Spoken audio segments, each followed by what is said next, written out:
Goes up. Giddy up. Jake, go. Okay, didn't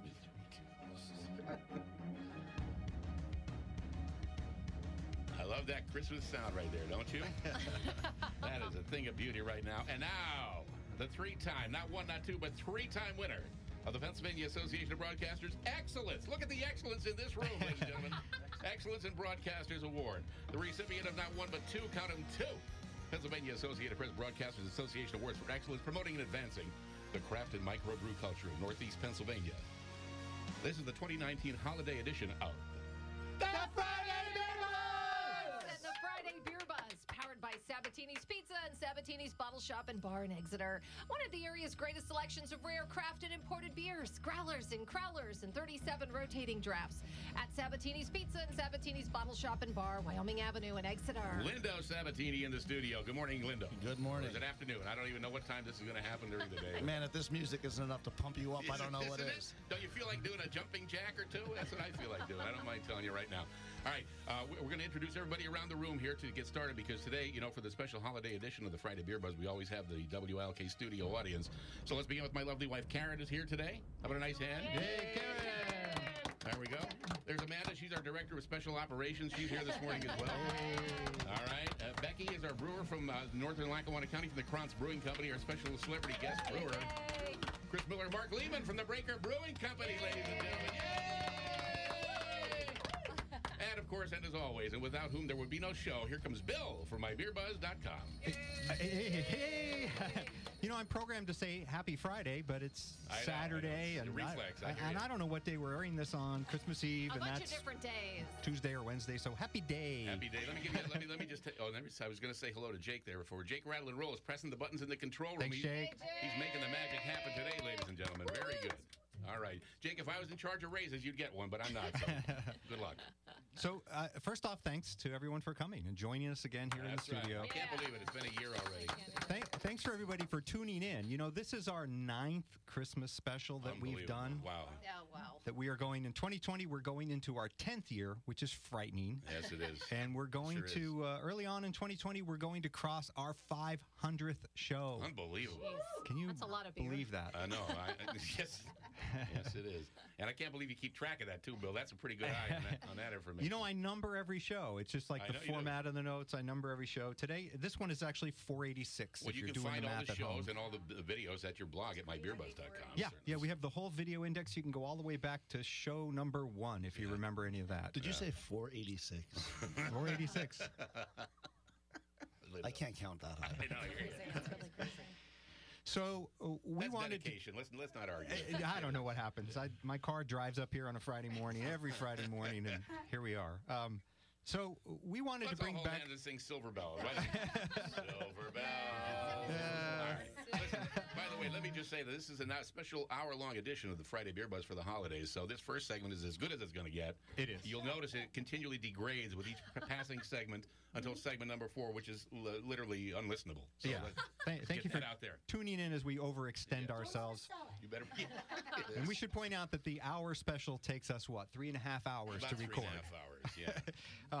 We used to try to not duplicate beers. Somewhere along the line, I thought, some of these beers are so classic, we should bring them back. This is one we've done on the show before. We've done it on a Christmas show before.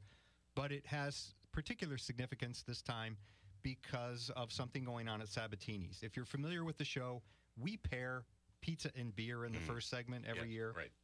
It's a good opportunity for us to lay down the base of pizza and have some really good pizza and enjoy it with a really good beer. This beer is from St. Bernardus. It comes from Belgium. It's one of our favorites, one of my favorite holiday beers, and it's called St. Bernardus Christmas Ale. And it has, as I mentioned, particular significance this year because Sabatini's has a new apparatus on the bar. Lindo. Hey, Lindo. Lindo, tell us about your apparatus. On the bar. So since we opened, we had 4 permanent towers on the bar. Most of them are Belgian.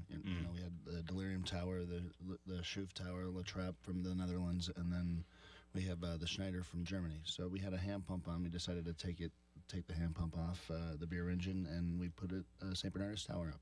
Outstanding. Well, and you, of course, are not only an aficionado, but an expert on Belgian beers. I've had one or two. Yeah, to the point where you routinely visit Belgium to have some beer. Well, it's easier for me to go there than for them to all come to me, so I do go there.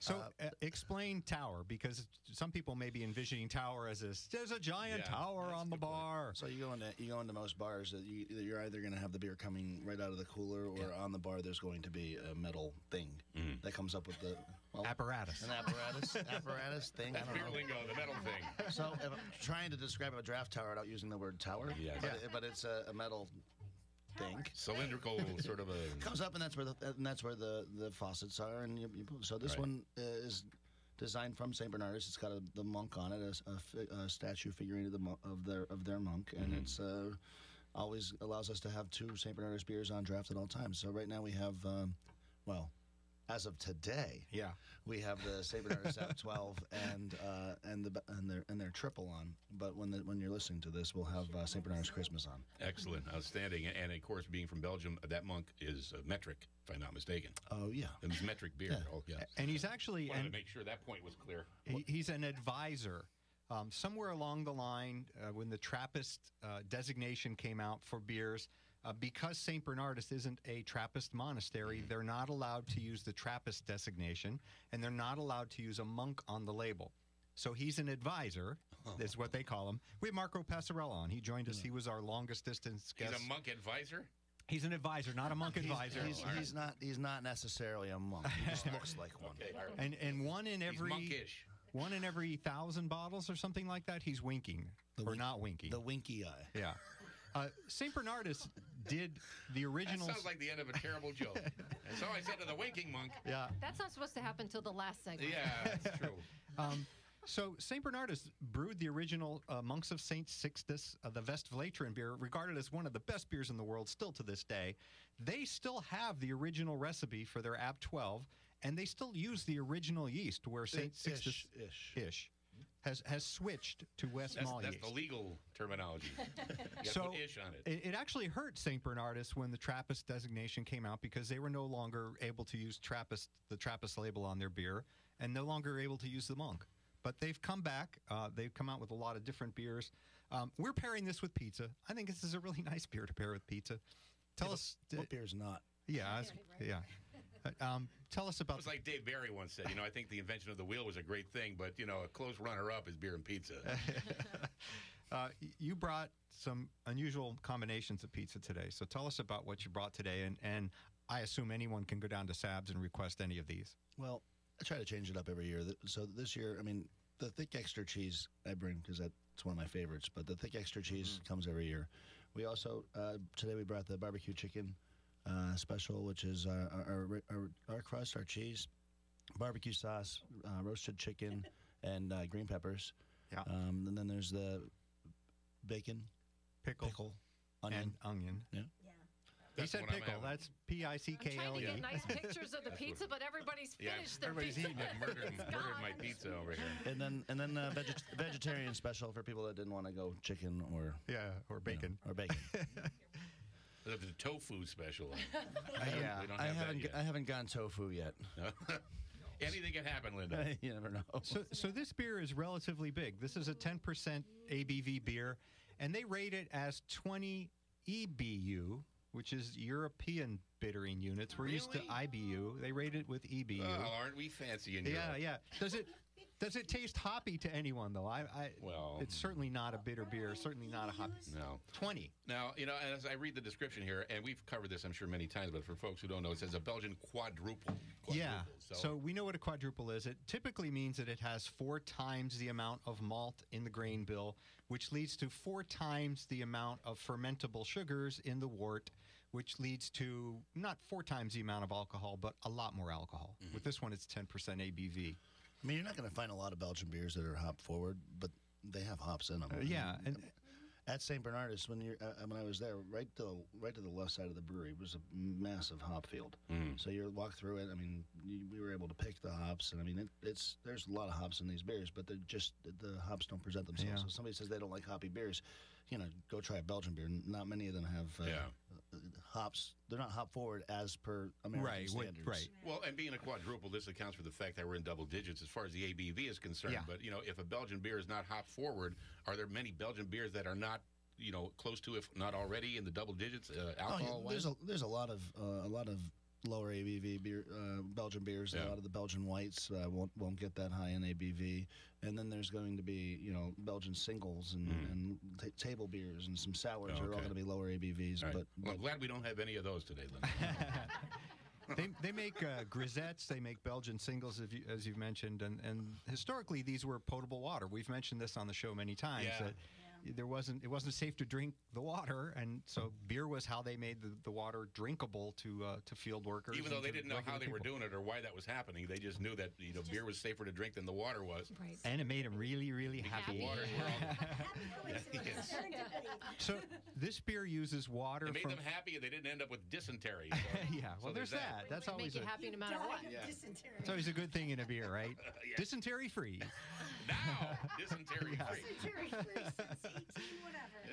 The water from this beer comes from 150 meters down. It's one of the claims to fame See, for there's a St. metric thing again Bernardus. there.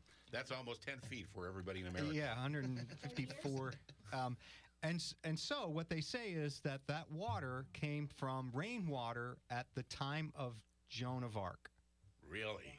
Now, Wow. whether Joan had anything to do with that actual rain at Good that old time, Joan. I still want I don't proof know. on that.